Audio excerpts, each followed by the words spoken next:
오늘 설교의 제목은 하늘을 바라보라입니다. 하늘을 바라보라.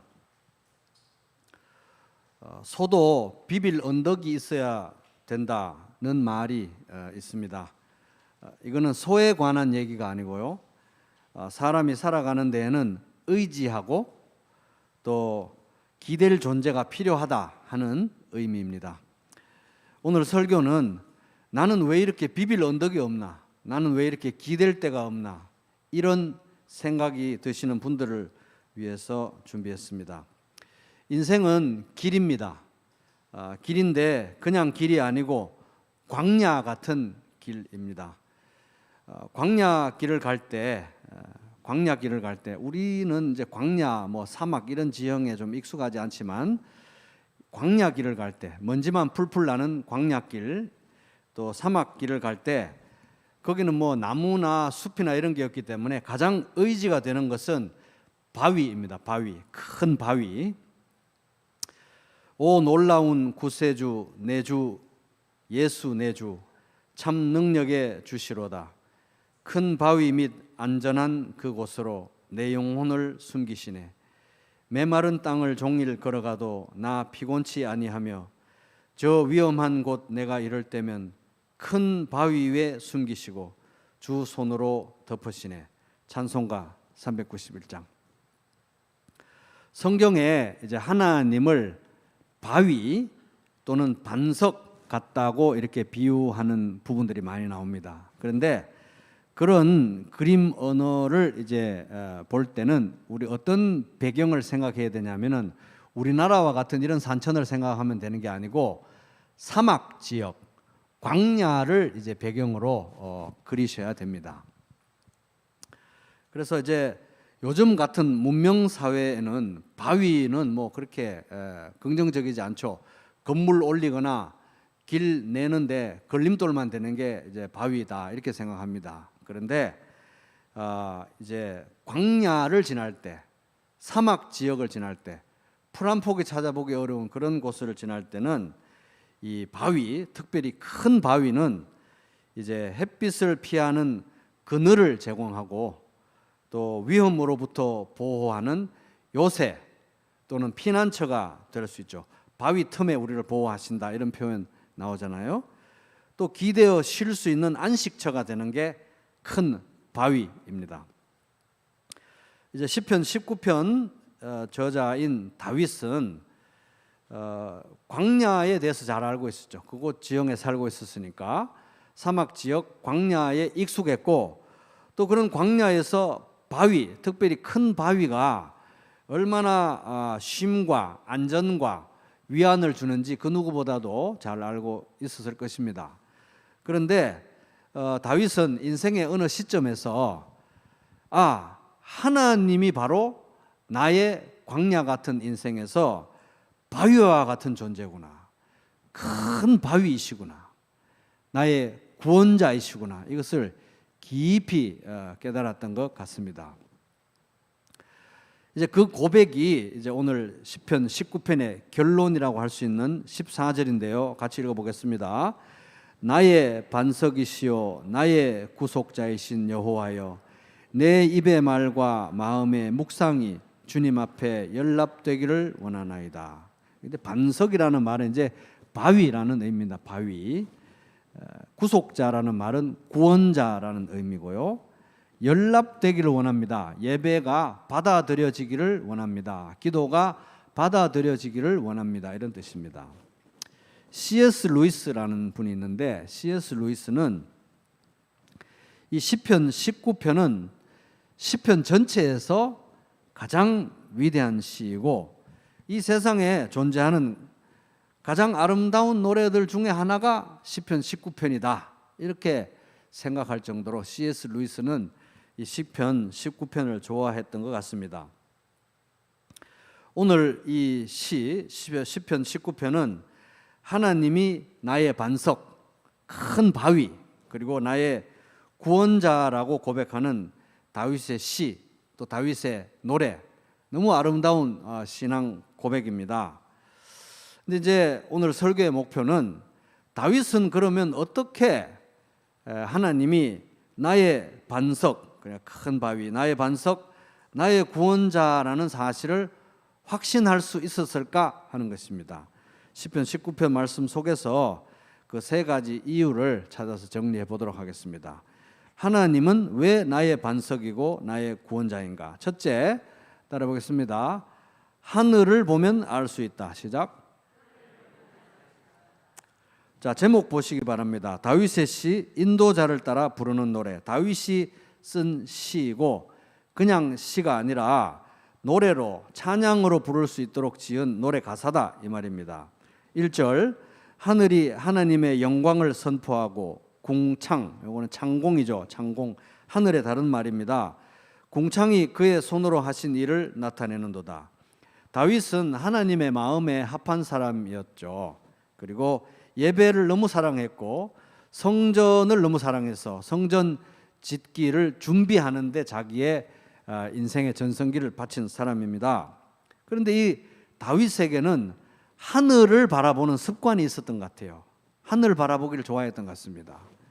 그래서 태양이 이글거리는 한낮에 하던 하늘이나 달과 별로 빼곡한 밤 하늘이나 하늘 바라보기를 좋아했고, 이제 그 하늘을 바라볼 때마다 그 하늘에 하나님의 영광이 가득하고 하나님이 창조자라는 사실을 웅변하듯이 하늘이 선포하고 있다 하는 것을 느낄 수 있었습니다. 2절, 날은 날에게 말하고 밤은 밤에게 지식을 전하니, 이 다른 번역으로 읽어보면은 날이면 날마다 말씀을 쏟아붓고 밤이면 밤마다 지식을 나타냅니다. 문맥상으로 보면은 이제 2절의 주어도 역시 궁창, 즉 하늘로 보는 게 맞습니다. 왜냐하면 1절부터 계속해서 하늘에 대해서 얘기하고 있고 3절 이후에도 하늘에 대해서 얘기하고 있기 때문에 그렇습니다. 그래서 의미는 날이면 날마다, 밤이면 밤마다 하늘이 하나님의 영광을 드러내고 하나님의 창조 섭리를 노래하고 찬양하는 것처럼 그렇게 보인다, 자명하다, 그렇게 다윗은 느꼈고 고백했습니다. 3절, 언어도 없고 말씀도 없으며 들리는 소리도 없으나 그의 소리가 온 땅에 통하고 그의 말씀이 세상 끝까지 이르도다. 하나님이 해를 위하여 하늘의 장막을 베푸셨도다. 여기 이제 시편 19편 4절은 좀 오해의 소지가 있는데 다른 번역으로 읽으면 그 소리, 그의 소리 말고 그 소리, 하늘의 소리를 말하는 거예요. 하늘의 소리. 그 소리가 온 땅에 퍼져나가고 그 말들이, 하늘의 말들이 세상 끝까지 이릅니다. 그분이, 하나님이 해를 위해, 태양을 위해서 저 하늘에다가 장막을 치셨습니다. 이 다윗의 의미는 뭐냐 하면은 천체와 만물, 태양과 달과 별과 하늘은 말을 하지 않죠. 언어도 없고 말씀도 없으며 들리는 소리도 없으나 3절. 그러나 하나님의 창조 섭리, 하나님의 창조주라는 사실, 하나님의 얼마나 영광스러운 분이나 하는 것을 이 천체와 우주 만물이 우리 인간의 말로 하는 것보다 더 큰 웅변으로 너무 분명하고 선명하게 선포하고 있다 하는 것입니다. 그러니까 자연 만물을 보면 이거는 하나님이 만드신 게 틀림없다라는 것을 느낄 수밖에 없도록 하나님이 세상 만물과 우주와 천체를 만드셨다는 거예요. 그래서 동서고금을 막론하고 동양에는 뭐 이렇게 산수화나 뭐 이런 그런 예술 작품이 있고, 또 서양에는 뭐 또 서양대로 그런 그림과 아름다운 예술 작품이 있는데, 자연의 아름다움, 하늘의 아름다움, 태양의 웅장함, 별들의 아름다움, 이런 걸 예술 작품으로 그려낸 그런 예술가들이 많잖아요. 그죠? 그런 작품들이 많잖아요. 그런 예술, 아주 사실화도 있고 추상화도 있는데, 그런 예술 작품을 보고 여러분 이 그림을 딱 보니까 140억 년에 걸쳐서 우연히 이 그림이 그려졌구나, 이렇게 생각하실 분 없죠? 그것은 그 작가에 대한 모독인 것입니다. 그래서 이 자연 만물, 그 어떤 예술가가 그린 그림보다도 더 아름답고 시적인 이 우주의 아름다움과 그 안에 배어진 하나님의 영광을 보면 이거는 하나님이 만드신 거구나 인정할 수밖에 없다는 것입니다. 자연스러운 반응을 보이고 있는 것입니다. 말은 하지 않지만 말하는 것보다 더 큰 소리로 선명하게 웅변으로 말하고 있다. 우주가 그 얘기인 것입니다. 4절 그 소리가 온 땅에 통하고 그 말씀이 세상 끝까지 이르도다.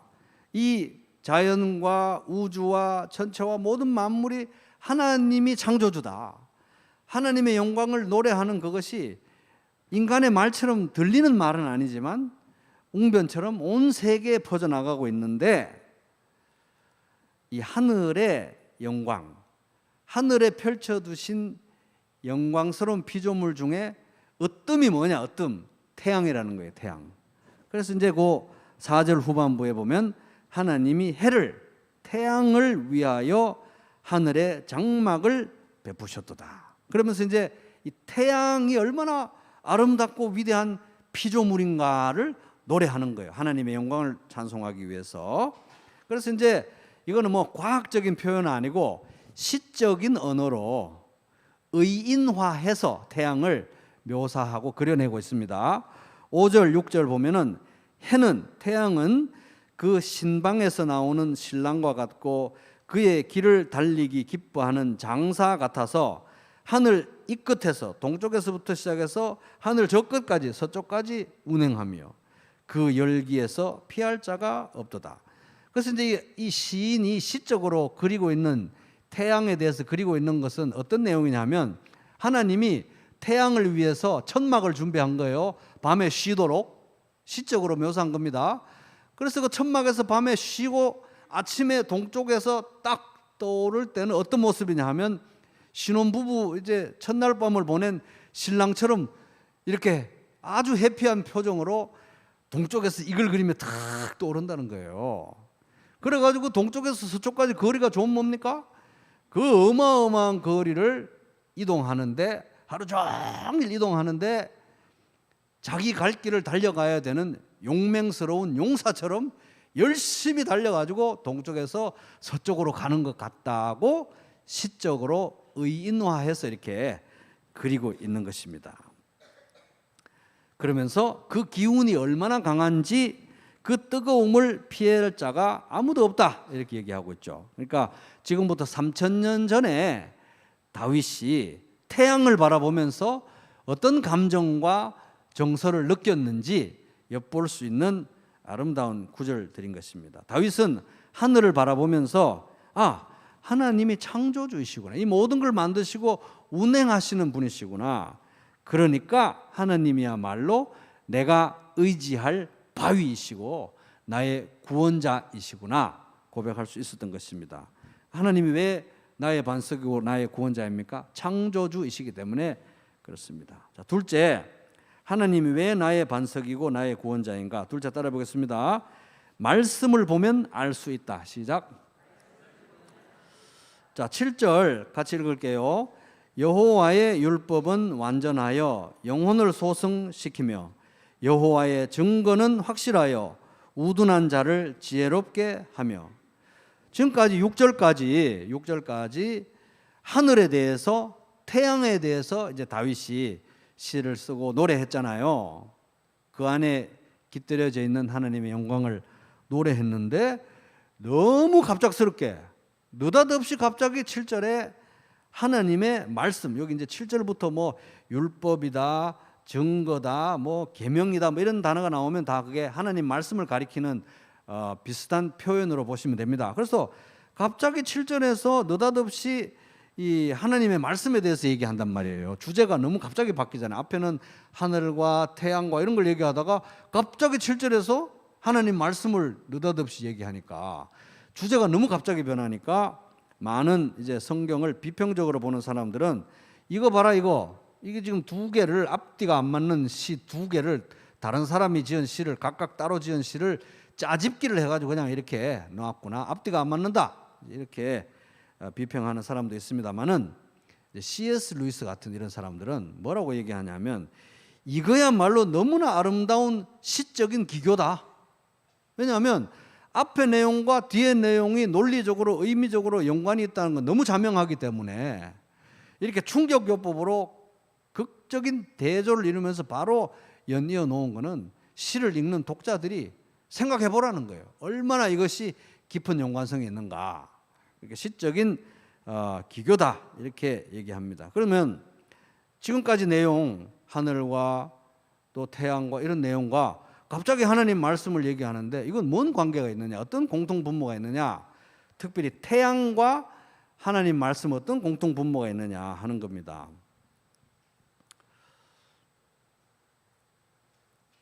그거는 사막에서 아까 이제 6절 이제 후반부에 보면은 그 뜨거움을 피할 자가 없다 이렇게 나오잖아요, 그죠?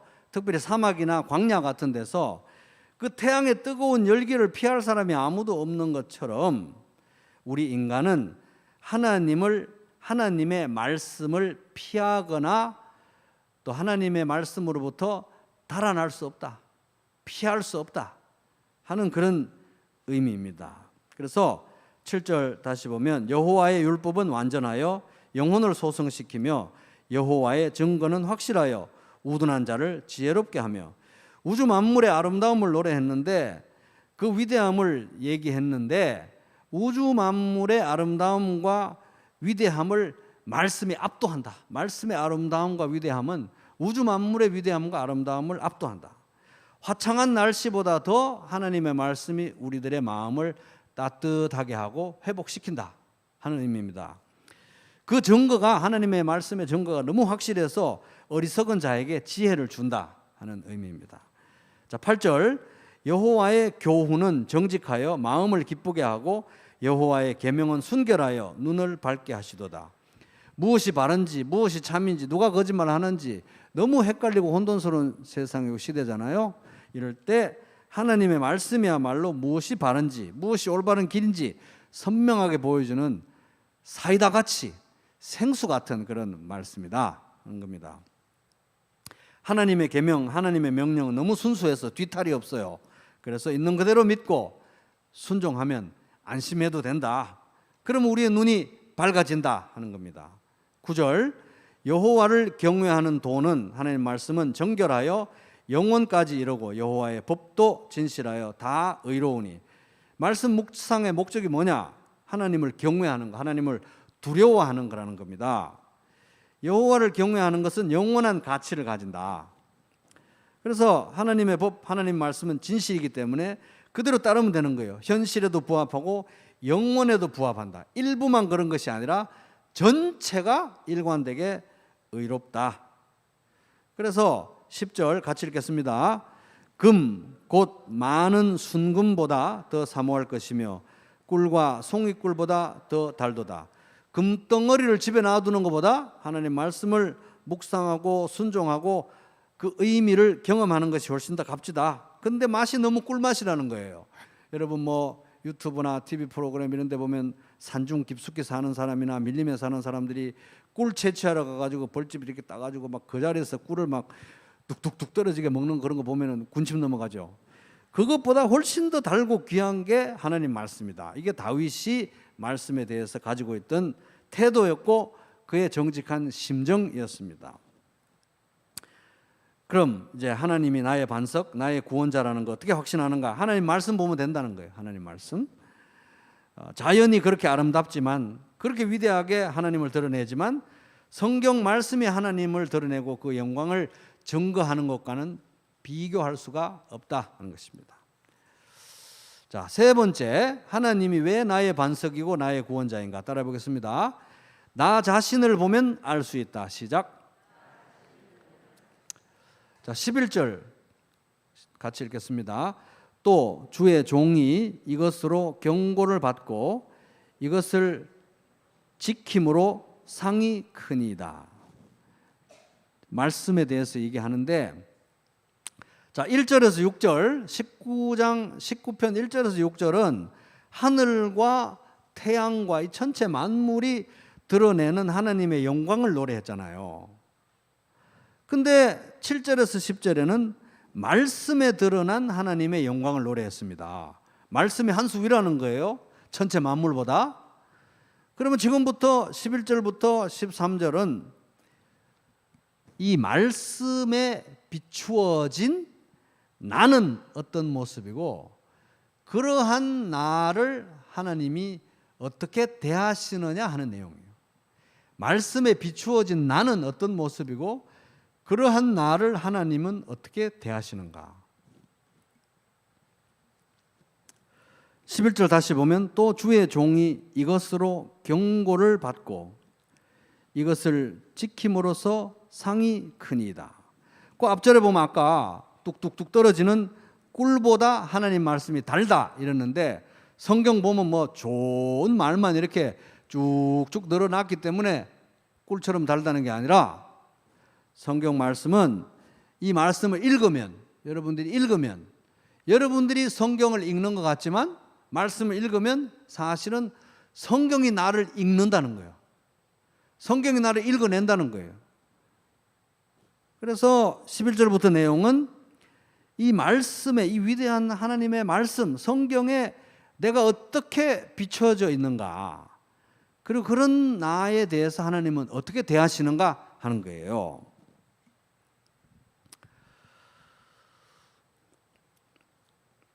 하나님 말씀에 비춰지면 어떻습니까? 하나님의 거룩함이라는 거울에 내가 비춰지면 나의 죄와 허물과 영적 현실이 드러나죠. 그러면 나는 하나님 말씀으로부터 경고를 받습니다.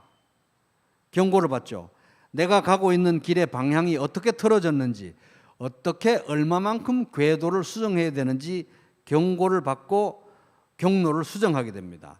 천성을 향해서 우리가 순례자로 살아가는데 하나님 말씀은 나침반과 같다 하는 겁니다. 이렇게 내 눈에는 내 육안으로 볼 때는 그렇게 보이지 않아도 나침반인 하나님 말씀을 믿고 계기비행을 하게 될 때 그 보상은 크다 하는 말씀입니다. 12절 같이 읽겠습니다. 자기 허물을 능히 깨달을 자 누구리요 나를 숨은 허물에서 벗어나게 하소서. 자, 다윗이 왜 하나님 말씀에 자기 자신을 비춥니까? 다윗은 자기 자신을 알았기 때문이에요. 인간은 어떤 존재냐? 스스로 자기 자신이 얼마나 약한지, 병들었는지, 얼마나 악한지, 죄악된지 스스로 모른다는 거예요. 이게 문제라는 겁니다. 그래서 하나님 말씀에 나를 비춰야 돼요. 그렇지 않으면 알 수가 없어요. 그러하기에 우리는 하나님 말씀에 나를 비추고 하나님 저는 비참한 사람입니다. 하나님 제 잘못 아시니까 어떤 잘못을 저지른지 아시니까 저를 불쌍히 여겨주시고 저를 바로잡아 주소서 이렇게 기도해야 되는 것입니다. 다윗은 말씀에 자기를 비추면 비출수록 자기의 깊은 죄성에 압도당했어요. 왜냐하면 찾아도 또 죄가 나와. 그리고 어떤 죄는 찾을 수도 없이 무의식적으로 저지른 죄도 있고요. 그리고 잊어버린 죄도 있어요. 저질러 놓고. 그리고 스스로 속이면서 나는 지금 바른 일을 하고 있는 거야, 의를 행하고 있는 거야 라고 하면서 저지르는 자기 기만적인 죄들도 있다. 다윗은 이 모든 것을 인정했습니다. 그리고 그 모든 죄악으로부터 정결케 하는 예수 그리스도의 보혈을, 십자가 보혈을 의지했다는 것입니다. 죄를 정결케 하는 것은 예수 그리스도의 피밖에 없기 때문입니다. 그래서 다윗은 하나님 말씀 앞에 나와서 자기 자신을 비추고 죄악을 인정하고 하나님의 무죄 선고, 예수 그리스도의 피에 근거한 하나님의 무죄 선고를 확인하고 또 확인하고 재확인하기를 원했어요. 그렇게 해서 죄악으로 더럽혀진 자신의 양심을 그리스도의 보혈로 다시 씻음 받은 것에 대해서 다시 재확인하고 다시 하나님을 향해서 거룩한 삶을 새롭게 뛰어가기를 늘 갈망했던 것입니다. 이것을 우리가 매주 행하고 있는데 바로 성찬 예배죠. 성찬 예배가 바로 이런 것입니다. 성찬상 앞에서 우리 자신을 돌아보고 또 우리가 얼마나 죄악되고 비참한 존재인지 인정하고 은혜를 구하는 마음으로 이 성찬상 앞에 나와서 빵과 잔을 바라보면서 하나님의 거룩하심 앞에 비춰진 나의 죄를 인정하고 고백하고 그리스도의 보혈의 능력을 다시 힘입는 거예요. 힘입고 빵과 잔이 영원한 용서와 영원한 사랑을 선포하니까 매주 그리스도의 임재 앞에서 그 은혜를 힘입어서 우리는 다시 세상으로 나가는 것입니다. 자, 13절 굉장히 중요하니까 같이 소리 맞춰서 읽어보겠습니다. 시작. 또 주의 종에게 고의로 죄를 짓지 말게 하사 그 죄가 나를 주장하지 못하게 하소서. 그리하면 내가 정직하여 큰 죄과에서 벗어나겠나이다. 자, 12절은 칭의, 하나님이 용서하시고 의롭다 하시며 관한 말씀이고 13절은 성화에 관한 말씀으로 보면 됩니다. 자, 다윗은 평생 죄와 싸우던 사람이었어요. 왜냐? 자기 안에 죄가 너무 많으니까. 이 사람은 하나님 말씀을 너무 사랑했고 예배를 사랑했고 성전 짓기를 너무 사랑했어요. 근데 어떻게 됐습니까? 우리아의 아내 밧세바를 범하는 정말 그런 추악한 죄를 저질렀죠. 그게 바로 다윗이고 그게 바로 우리 인간의 모습입니다. 우리 모두는 크고 작은 죄악에 무너지죠. 성도는 평생 죄와 싸울 수밖에 없습니다. 그런데 죄와의 싸움에서 이길 수 있는 사람 아무도 없죠. 오직 성령의 능력을 힘입을 때만 죄와 싸워서 이길 수 있다는 것입니다. 죄에 압도당하지 않는 죄로부터 자유로운 삶을 사는 것은 하나님의 은혜, 그리스도의 십자가 그리고 성령의 능력을 의지하는 것 외에는 달리 길이 없습니다. 자, 그런데 다윗이 평생 죄와 싸웠잖아요. 근데 다윗을 평생 괴롭혔던 다윗의 가장 고질적인 죄의 문제가 뭐였냐는 거예요. 여러분 각자 다 고질적인 죄의 문제가 있으시죠? 다윗에게도 가장 고질적인 죄의 문제가 있었어요. 그거 지금 이 13절에서 얘기하고 있습니다. 다윗의 가장 고질적인 죄 13절 보면은 또 주의 종에게 어떤 죄? 고의로 죄를 짓지 말게 하세요. 다윗의 가장 고질적인 죄는요, 실수로 저지르는 죄가 아니었어요. 어쩌다가 부지불식간에 저지르는 그런 죄가 아니었어요. 다윗의 가장 고질적인 죄의 문제는 고의로 짓는 죄였어요. 고의로 짓는 죄. 그래서 우리가 상식적으로 이렇게 생각하면 여기에는 우리가 대충 그런 걸 기대하잖아요. 하나님, 제가 실수로 짓는 죄, 모르고 짓는 죄 용서해 주세요. 이렇게 말할 것 같은데 다윗은 자기는 그렇게 착한 사람이 아니에요.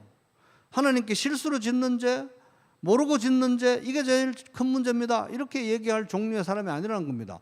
다윗은 여기 있는 우리 대부분의 사람보다 훨씬 더 하나님을 사랑하고 위대한 사람인데 그럼에도 불구하고 다윗은 뭐라고 그랬습니까?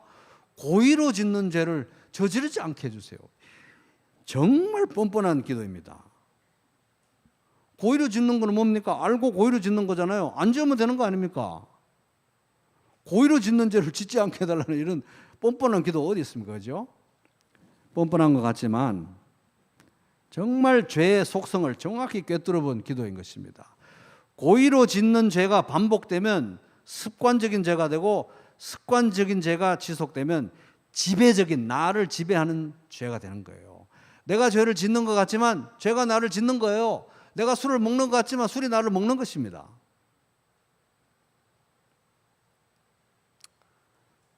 그래서 다윗은 하나님, 저는요 실수로 짓는 죄, 모르고 짓는 죄 정도의 문제가 아니고 뻔뻔하게 고의로 짓는 죄도 제가 못 다스리겠습니다. 고의로 이러면 안 되는 줄 제가 뻔히 아는데 고의로 계속 죄를 짓고 있는 거예요.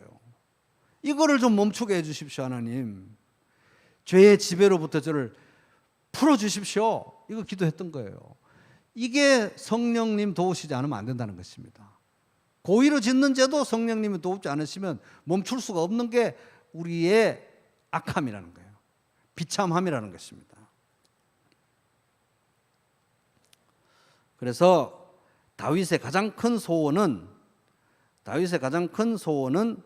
성공이 아니었고 죄를 짓지 않는 거였어요. 거룩한 삶이 이 사람의 가장 간절한 소원이었고, 그럴 수밖에 없는 것이 이 자연의 위대함, 그 위대한 자연을 만드신 하나님, 그 위대한 자연보다 더 위대한 하나님의 말씀, 이런 것 앞에 비춰볼 때 아웅다웅하고 막 옥신각신하고 싸우는 삶은 아무것도 아니구나. 정말 이 크신 하나님 앞에 죄를 짓지 않은 삶이 내가 평생 소원해야 되겠구나. 근데 죄를 짓지 않는 게 마음대로 안 되니까 고의적인 죄를 좀 안 짓게 도와주세요 하는 게 나의 비참한 영적 현실이구나, 이렇게 기도한 것입니다. 그래서 뭐가 창피한 거냐? 돈을 남보다 못 버는 게 창피한 게 아니라 죄를 짓는 게 창피한 것이고, 남보다 초라한 집에 사는 게 창피한 것이 아니라 죄를 저지르는 것이 창피한 것이고, 남보다 성공적인 삶을 못 사는 게 창피한 게 아니라 하나님 나라와 의를 우선순위에 두지 않는 게 창피한 일이고, 실패가 두려운 게 아니라 하나님을 거역하는 것이 두려운 일이다. 그래서 하나님, 제가 하나님 앞에 뻔뻔스럽게 고의적인 죄를 반복하지 않도록 저를 지켜주세요, 이렇게 다윗이 기도했던 것입니다. 14절 결론입니다. 같이 읽겠습니다. 나의 반석이시요 나의 구속자이신 여호와여, 내 입의 말과 마음의 묵상이 주님 앞에 연락되기를 원하나이다. 이게 바로 결론인데, 결론이 너무 강력하고 아름다워요. 왜냐하면 자연과 성경, 일반 계시와 특별 계시, 모든 계시, 그 하나님의 계시의 아름다움과 위대함의 정점은 뭐냐? 하나님이 우리의 반석이고 하나님이 우리 구원자라는 사실이 있다는 거예요. 이게 하이라이트다, 하이라이트. 광명한 해와 명랑한 저 달빛, 수많은 별들 빛나나 주 예수 빛은 더 찬란하여 참 비교할 수 없도다. 찬송가 32장. 입의 말과 묵상은 기도 생활을 의미합니다. 기도 생활, 내 입의 말과 묵상. 근데 기도의 대상이 하나님인데 다윗은 하나님을 반석과 구원자로 인식했죠. 반석으로 인식했다는 것은 뭡니까? 하나님, 나는 늘 휘청거리고 안정이 없고 안심할 수 없는 인생입니다. 늘 불안합니다. 구원자로 인식했다는 건 뭡니까? 하나님, 저는 맨날 하나님의 도우심과 구원을 필요로 합니다. 그러니까 하나님을 반석으로 인정하고 구원자로 인정하면서 하나님께 올려드리는 기도는 어떤 기도겠습니까? 번저르르한 그런 기도가 아니라 어떤 기도겠어요? 도와주세요, 살려주세요, 불쌍히 여겨주세요. 하나님, 무섭습니다, 두렵습니다, 뭐가 뭔지 도무지 모르겠습니다, 가르쳐 주세요. 제 마음도 제가 붙들 수가 없으니 제 마음도 좀 붙들어 주세요.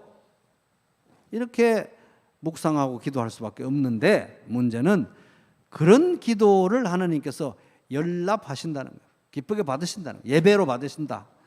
감사로 하나님께 제사를 드리며 지존하신 이에게 네 서원을 갚으며 환난 날에 나를 부르라. 내가 너를 건지리니 네가 나를 영화롭게 하리로다. 시편 50편 14, 15. 하나님을 반석으로 인정하고 구원자로 인정하고 살려주세요, 도와주세요, 불쌍히 여겨주세요, 두렵습니다, 지켜주세요, 제 마음을 붙들어주세요, 이런 기도를 예배로 받으신다는 거예요. 예배로 연락하신다는 겁니다. 좋아하신다는 거예요.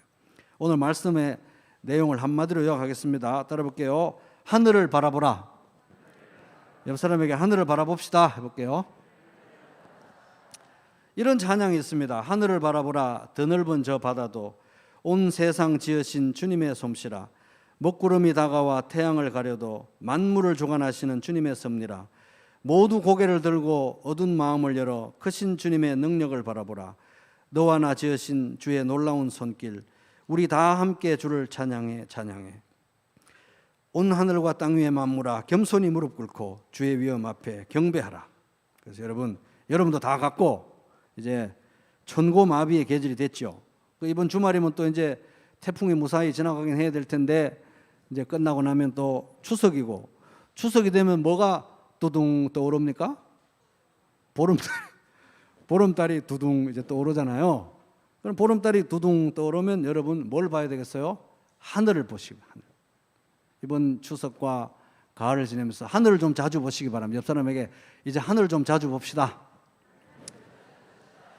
그래서 하늘을 자주 바라보시고, 하늘을 지으신 하나님, 해와 달과 별들을 지으시고 운행하시는 창조주 하나님이 나의 반석, 나의 구원자시구나 확인하시기 바랍니다. 그리고 그 하나님이 나의 반석, 나의 구원자시니까 뭡니까? 나는 비빌 언덕이 있다 없다?